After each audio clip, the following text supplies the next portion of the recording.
자, 이런 와중에 어저께 갑자기 우리한테 얘기도 없이 비행기를 몰고 가갖고 서해에 가갖고 중국 애들이랑 갑자기 뭔가 맞짱을 한번 뜰 것 같은 분위기를 연출해가지고 사실상 우리 안보에 이거 미국 놈들이 이게 오히려 이 새끼들 때문에 잘못하면 돌 맞겠는데 이런 진짜. 위기감을 조성하는 굉장히 의미심장한 뻘짓이 있었습니다. 일단 상황을 살펴보고 얘들이 왜 그랬을까를 아무도 얘기를 안 해주니까 똥작가 TV에서 분석을 한번 해보겠습니다.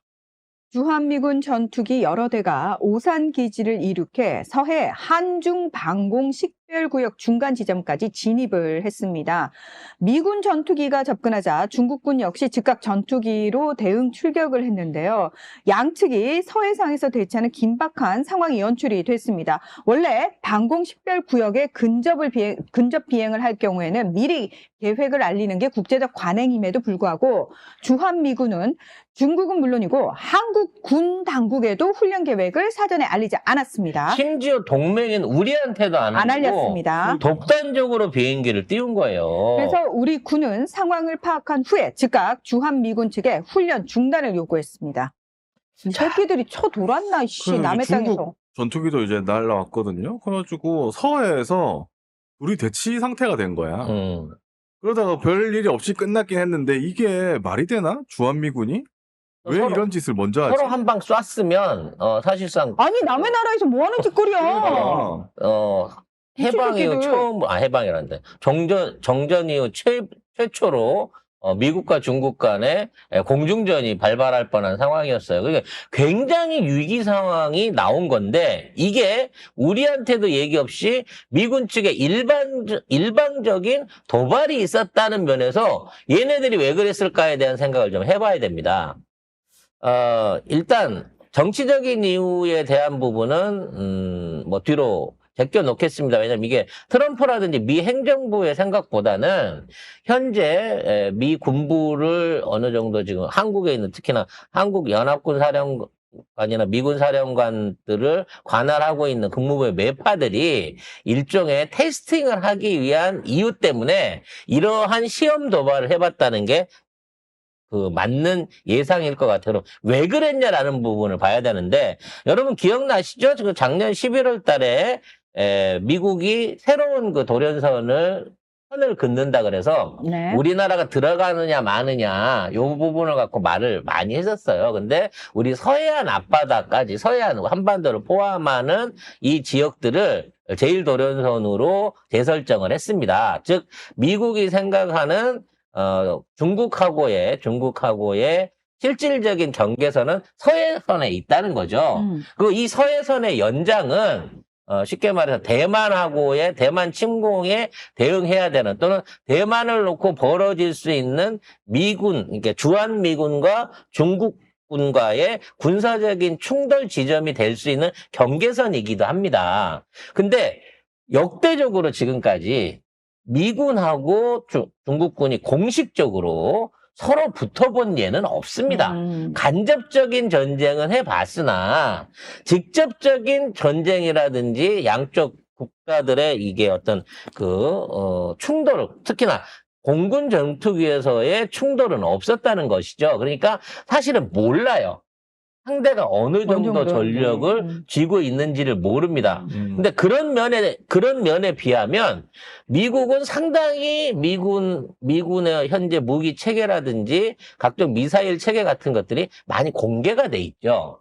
그래서 이번 같은 경우에 만일에 은밀하게 기동을 하고 싶었으면 또는 뭔가 스텔스 기능을 시험해 보거나 F-35나 F-22를 띄웠을 때 미국이 가진 F-22를 띄웠을 때 얘네가 탐지를 하는지 모르는지 보자라고 했으면 레이더에 걸리지 않는 스텔스기를 보냈을 거예요.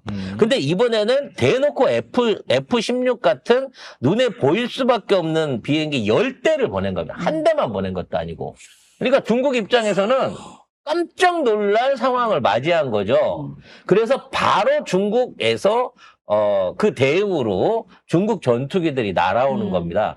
제가 봐서는 요 감지와 걔네들이 신속 기동을 통해서 도착하는 시간을 테스트 해볼 필요가 있었다라고 판단이 돼요. 왜? 저는 거기에 플러스 한국군에도 테스트 대상이었던 것 같아요. 우리가 독단적으로 이런 작전을 실행했을 때 한국군이 어떤 식으로 반응하는지 또는 한국군이 이거를 얼마 정도에 알아챌 수 있는지를 본 겁니다. 그리고 이재명 정부 결국은 이재명 정부의 군이잖아요. 그렇죠. 그래서 이재명 정부의 입장이라든지 태도를 좀 보려고 한 부분도 있지 않았겠느냐. 물론 우리는 강력하게 항의를 할 거지만 제1도련선을 F-16 10대로 갖고 접근해 왔을 때, 비행금지구에 접근해 왔을 때 중국군의 반응이 얼마나 걸렸느냐에 대한 테스트가 있었을 가능성이 높습니다. 두 번째는 그렇게 출격하는 중국 비행기의 무장을 확인하고 싶은 일종의 욕구가 있었을 겁니다. 그렇죠. 실질적으로. 왜냐하면 지금 중국이 지네가 이제 그 중국도 자체적으로 전투기를 만들지 않습니까? 지네도 스텔스기가 있다 그래요. 미국은 F-22와 F-35 공식적으로 사용하고 있는 스텔스기들이 있는데 요게 이제 그 전 세계 한 600대 있다고 치면 한국 주변에 도열에 있는 게 한국 미군 기지와 한국에 있는 주한미군 기지를 포함한 숫자들은 120대 정도가 배치가 돼 있는 걸로 추산이 돼 있습니다. 그러니까 스텔스기를 120대를 갖고 있는 거고요. 중국은 현재 공식적으로 300대 정도를 갖고 있다고 발표를 하고 있어요. 그러니까 스텔스기 숫자에 있어서는 중국이 3배가 넘죠. 그리고 중국은 2030년도까지 그 숫자를 1000대까지 늘린다고 얘기를 하고 있습니다. 그러니까 인해 전술을 펼치려고 하는 거죠.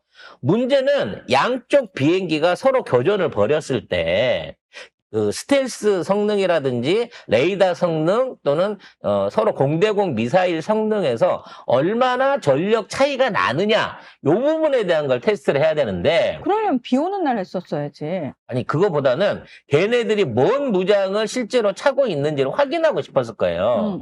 근데 지금 이제 중국군이 중요한 게 뭐냐면 올해부터 최신형 공대공 미사일을 실전 배치를 한다라고 선언을 하고 있습니다. 이걸 갖다가 이제 중국 애들은 PL 15, 16, 17 이렇게 얘기를 하는데 미군의 대표적인 공대공 미사일은 암람이라고 해갖고 AIM 120D라고 하는 최신의 공대공 미사일이 있어요. 이거 KF-21에다가 달라니까 달라 그러는데 미국 놈들이 체계 통합을 안 해주고 있는 최신형 미군의 암람 미사일, 그러니까 공대공 미사일입니다. 이걸 안 주는 이유 중에 하나가 이게 한국군에 넘어갔을 때 자칫 중국의 그 재원이나 주요 특성들이 유출될 가능성을 걱정을 해갖고 순수하게 미국산 전투기에만 주겠다. F-15, F-16 뭐 이런 미국에서 사간 전투기에만 주겠다라고 하고 KF-22에다 이걸 안 주고 있어서 우리가 유럽제 미티어를 쓰거나 아니면 영국제 아이리스를 쓰거나 아니면 우리가 지금 자체 개발해서 내년에 우리 거 국산으로 다 한다라고 얘기를 하고 있단 말이에요. 문제는 중국이 올해부터 실전 배치를 한다고 하는 이 공대공 미사일이 미국 미사일의 성능을 완전히 뛰어넘은 제품이라는 거예요. 그러니까 미국 미사일들은 200km예요. 거리가 탐지 거리가 이제 사격 거리가 200km 그러니까 200km 밖에서 상대방을 포착해서 공격할 수 있는 미사일인데 얘네는 지네가 자체적으로 거기까지 날아가 갖고 현장에서 비행기를 찾아서 요격하는 방식으로 돼 있는 거라서 일종의 이제 종말 유도 방식이야. 쏴놓으면 지가 알아서 가서 맞아야 되는 방식인 거고 사거리는 200km로 알려져 있다는 얘기예요. 근데 지금 중국이 올해부터 배치해야 한다는 공대공 미사일은 300km를 날아갈 수 있다고 얘기를 하고 있습니다. 그리고 그 미사일 자체에 A사 레이더를 따로 달았다는 거야. 그래서 300km 내내 표적이 돼 있는 적국의 미사일들을 따라가가지고 그 미사일로 끝까지 쫓아가서 공격을 요격할 수 있게끔 지네들이 지상 최강의 공대공 미사일을 만들었다. 그리고 그거를 실전 배치했다라고 주장을 하고 있어요. 본 건 없으니까, 실전에서 증명된 건 없으니까. 그래서 뭐 대만 문제가 생길지, 앞으로 뭐 미중 간의 군사적 충돌이 생길지 어쩔지는 알 수도 없습니다. 왜냐하면 일본도 지금 중국하고 지금 접촉 상태에 있으니까, 만일에 그러한 공대공 미사일이 있다 그러면 미국이 일본한테 줘놨던 공군 자산들도 다 사실은 성능의 차이로만 따져놓고 보면 그게 100%라고 치면 사실은 싸워볼 수가 없거든요. 사거리도 길고 조준 성능도 다르고 심지어는 추진 방식도 이중 제트 방식이라 속도가 죽지 않고 쫓아와가지고 요격을 할 수 있기 때문에, 사실 이 미사일이 제대로 배치가 됐다 그러면 한반도 주변 아니라 중국군 영공하에서는 어떠한 비행기도 날아갈 수가 없는 상황이라는 거지. 그래서 아마도 진짜 이 미사일이 있는지 또는 그와 같은 미사일을 장착하고 나타나는지를 확인하고 싶었을 가능성이 높다고 맞아요. 근데 그걸 누구한테 시키겠어?